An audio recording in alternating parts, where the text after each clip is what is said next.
There's all sorts of really fun things you can do with a loop. In this video, I'm going to be showing you how to properly use them. So to get the hang of it, we're going to be setting up this really simple loop. All it's going to do is continue to add a variable by 1 until it reaches 100.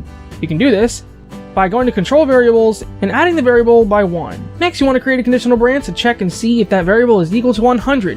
And if it is, you're going to break out of the loop. I'm going to show some text down here to display that variable, and there you go.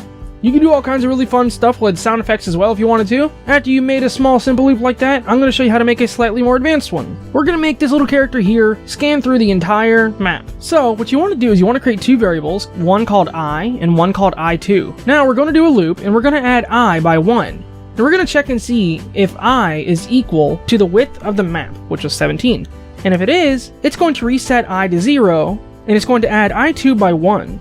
After that, we're going to have another conditional branch to check if I is equal to the map's width minus 1, because remember, above this we have a conditional branch that checks and sees if it's equal to 17, which is the map width. So, it already gets reset before this conditional branch even happens. So this conditional branch will not happen if you use that same number, unless you have this conditional branch above the other one. So just do 1 minus, in this case, which would be 16, and then we're going to check if I2 is equal to the map's height, or greater than or equal to. And if it is, we're breaking out of the loop. Now at the very top, right before the control variables to add the I variable by 1, we're going to do a set event location. We're going to select this event, and we're going to select designation with variables, and we're going to select the X as I, and the Y as I2. And at the very bottom, right above the repeat above, we're going to have a wait for 5 frames. And there you go. Also, if you have the loop in a parallel process, it won't halt the player.